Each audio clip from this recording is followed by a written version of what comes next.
Bonjour tout le monde, j'espère que vous allez bien, moi ça va. Pour les nouveaux sur ma chaîne, bienvenue, pour les anciens, welcome back. Si jamais tu tombes sur ma chaîne pour la première fois, je vais t'inviter à t'abonner, activer la cloche de notification qui se trouve juste en bas afin que tu sois informé à chaque fois que je poste une vidéo. Aujourd'hui, comme vous pouvez le voir en sous-titre, on se retrouve pour une story time. Franchement, la story time là, le feu va sortir.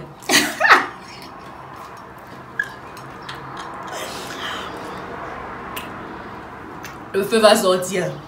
En tout cas, générique. J'ai dit que générique.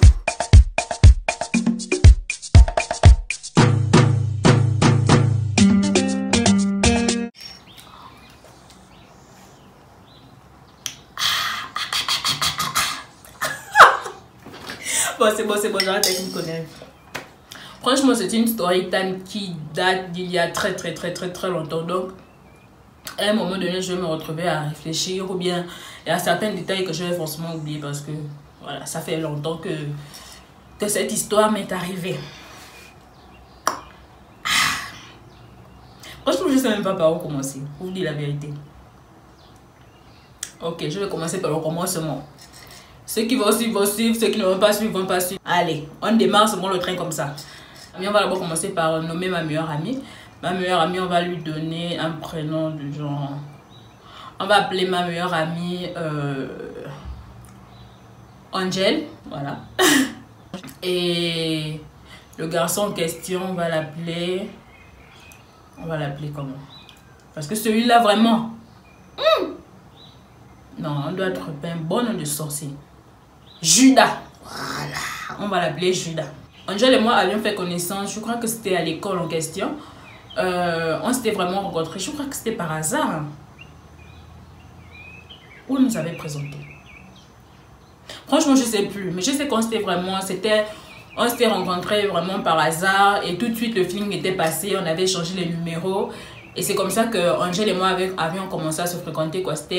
C'était vraiment tranquille, quoi. Le feeling était vraiment passé. Donc, j'ai fait la connaissance d'Angel. Angel et moi se fréquentent de temps en temps. Souvent, on attendait les cours pour pouvoir se voir parce que Angel et moi n'étions pas dans la même classe. Donc, on attendait la fin de cours pour pouvoir se voir et rentrer à la maison ensemble. Puis, un jour, comme d'habitude, j'attendais Angel pour qu'on parte à la maison. Et là, Angel me dit non, on va attendre Judas.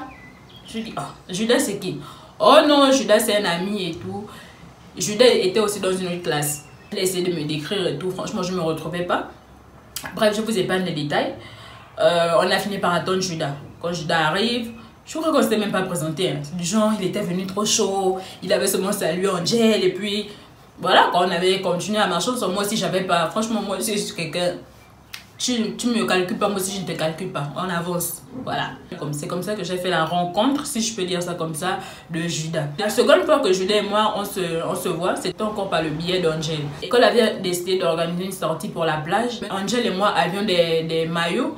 Mais c'était pas... Enfin, on avait envie de beaux maillots vraiment pour être les plus belles à la plage. On avait vraiment envie d'être les plus belles à la plage ce jour-là. Du coup, Angel m'avait proposé d'aller dans un mall qui était un peu près de chez elle. Comme ça, Angel et moi, on décide d'aller dans son mall en compagnie de Judas. C'était la deuxième fois que je voyais Judas. Nous sommes arrivés au mall, on avait cherché les maillots de bain. Je crois que quand on est arrivé, les magasins étaient déjà fermés. On n'avait pas pu trouver les maillots de bain. Du coup, on avait décidé de se faire un petit KFC.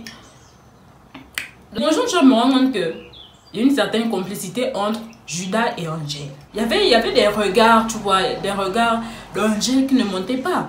Mais après, j'avais zappé. Je me suis dit, ah, c'est sûrement... Chacun de nous, on a une façon de gérer nos relations amicales avec les garçons. Du coup, je me suis dit, ah, sûrement, c'est vraiment, ils sont très complices, tu vois. Ma caméra s'est arrêtée. Depuis un temps, ma caméra s'arrête à chaque fois. Je sais pas pourquoi c'est la chaleur de l'éclairage ou... Franchement. Bref. Donc, je disais que je ne sais pas à quel moment Judas a commencé à s'intéresser à moi. Franchement, je ne sais plus, ça fait longtemps. Mais c'était déjà à base de compliments. Une fois, nous étions à la cantine et tout. On essayait de commander à manger. Et là, devant Angel, il me dit non, toi tu es toujours trop belle, les trucs comme ça. Depuis que je te demande ton numéro, tu me refuses toujours. Pourquoi tu peux me donner ton numéro, machin. Ça m'avait trop genre pourquoi il me demande mon numéro devant Angel et puis Angel ne dit rien, genre j'étais en train de regarder Angel du genre que mais meuf réagis ton gars est en train de me demander le numéro. Mais vu que Angel ne m'avait jamais du genre avoué, elle ne m'avait jamais dit les choses, parce que je sais pas si je l'ai dit avant, mais Angel c'est du genre elle ne se confie pas trop, elle est vraiment private, elle ne se confie pas trop sur sa vie. Elle va te dire ce qu'elle a envie de te dire, quoi. Voilà. Et c'est ce qu'elle faisait avec moi. Elle ne m'avait jamais dit qu'elle était intéressée par Judas, qu'elle avait vraiment envie d'être avec lui, des trucs comme ça. Et moi, j'avais simplement mes propres conclusions par rapport à ce qu'elle me disait. Par rapport du genre, elle me disait du genre que en classe, Judas faisait des crises de jalousie. Judas faisait des trucs genre appréciait. Bref, des trucs vraiment bidon, quoi. Mais voilà, les trucs qui me faisaient vraiment penser qu'ils étaient ensemble, mais elle ne m'avait jamais dit qu'ils étaient ensemble ou bien qu'elle voulait de lui. Voilà. Et moi j'avais fini par poser mes propres conclusions, disant que for sure ils sont ensemble, c'est sûr qu'ils sont vraiment ensemble tous les deux. Donc quand il m'avait demandé, quand il me disait tous ces trucs là devant elle, j'étais du genre mais qu'est-ce qui se passe en fait? Comment ton gars, comment quelqu'un qui est censé être ton gars, quelqu'un que tu es censé aimer, me demande mon numéro devant toi et puis tu ne réagis pas. Et une autre fois, Judas me demande mon numéro devant une de mes condisciples de classe. Et devant elle, je dis encore non. Elle était venue me voir en classe, me dit mais Jessica, pourquoi le garçon là te demande ton numéro et tu refuses? Elle a dit non, si tu ne peux pas donner ton numéro, moi je vais le faire. Et c'est comme ça qu'elle avait fini par donner mon numéro à Judas. Quand elle donne mon numéro à Judas, Judas commence à m'envoyer des SMS et tout. Et quand il m'écrivait, je lui posais des questions du genre, mais attends, toi tu m'écris pourquoi? Tu n'es pas censé être avec Angel. Elle n'est pas censée être amoureux de toi. Il me disait du genre, non, nous sommes amis, des trucs comme ça. Pardon. C'est l'histoire de ma vie. Elle me disait non, nous sommes amis. J'insistais vraiment là-dessus, genre ok, toi tu n'as sûrement pas de sentiments pour elle, mais est-ce qu'elle n'a pas de sentiments pour toi? Est-ce que tu n'es pas au courant qu'elle a genre des sentiments pour toi? Elle me disait non, je ne pense pas, des trucs comme ça. Vraiment il voulait m'envoyer le mind, quoi. Il me prenait vraiment pour une dingue. C'est comme ça que j'ai fini par dire que mais attends, finalement dans l'histoire là, qui me prend du genre pour ma boule, quoi. Je sais pas si sur mon visage c'était écrit pigeon ou je sais pas, mais il y avait vraiment quelqu'un qui me prenait pour un pigeon.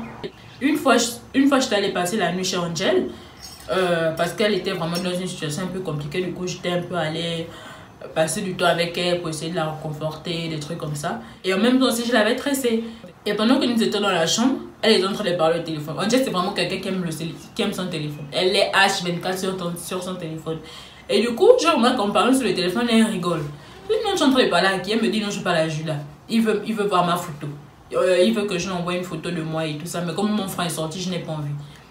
Judas me dit que vous n'êtes pas ensemble. Toi, tu me dis que tu n'es pas avec Judas. Maintenant, les histoires où vous envoyez les photos, quand il y a plein de tétros, c'est ça, ce sont les amoureux qui font ça, non? Tell me if I am wrong. But, ce sont les amoureux qui font ça. Oh, envoie-moi ta photo, je veux voir combien de fois tu es belle, des trucs comme ça. Donc, j'avais vraiment fait bizarre. Et c'est comme ça, le lendemain à l'école, je vois Judas qui est encore en train de parler dans les couloirs avec Angel. Je dis à Judas que toi et moi, il faudrait qu'on parle, tu vois. J'avais vraiment envie de mettre les points sur les i, les barres sur les t. Pour dire que frère, tu dois arrêter ce que tu es en train de faire parce que franchement, c'est pas quelque chose de bien. Tu es avec Angel et voilà, basta. Je crois que c'est comme ça que Judas et moi on a arrêté de se parler. Franchement, je ne l'écrivais plus. Et ainsi, je me suis dit non, Jessica, tu vas pas gâcher une relation pour un garçon, quoi. Surtout qui n'en vaut pas la peine, tu vois. Et c'est comme ça que franchement, j'avais zappé. Et il fallait maintenant que je dise à Angel que son gars veut de moi. C'est des années après, du genre, je crois que c'est l'année dernière. Quand on est en train de parler, Et là, elle me dit non, il y a Judas qui me dit qu'il a failli détruire nos relations. Je me suis dit, bon, depuis des années, tu as envie de lui dire. Je crois que c'est le moment de mettre tout à plat, de lui dire de quoi il s'agit. Je crois qu'elle était dessus de moi et de Judas aussi en même temps, de moi tout simplement parce que je crois que elle avait sûrement voulu que je lui dise ça plus tôt. Mais moi, je ne suis pas le genre où si ton gars me drague, je vais lui dire lui, ton gars me drague. Non. Je suis dans cette catégorie des personnes qui pensent que si ton gars c'est quelqu'un de pas bien, franchement, tôt ou tard, tu vas te rendre compte. Ce n'est pas moi qui vais venir détruire votre relation, tu vois. Je n'ai vraiment pas envie de passer pour cette fille-là qui détruit les relations, quoi. Et du coup, moi, je n'avais pas envie de dire. Heureusement, elle s'est rendue compte de qui il était. Voilà. Donc, ouais, je sais que beaucoup ne seront pas d'accord avec moi. Beaucoup vont me dire qu'il fallait dire des trucs comme ça. Mais franchement, je ne peux pas. Quelle leçon on tirait de là? Pour les garçons, arrêtez de vouloir détruire les relations des filles. Franchement, c'est pas quelque chose de faisable. Et, hey! Franchement, je sais pas quelle leçon tirer de là. Je sais pas, dites-moi en commentaire. Dites-moi en commentaire ce que vous pensez, quelle leçon de morale vous pouvez tirer de là. Mettez aussi un pouce bleu si jamais la vidéo vous a plu. Abonnez-vous si jusque là vous n'avez pas encore fait. Et on se retrouve pour la prochaine vidéo. Allez, ciao!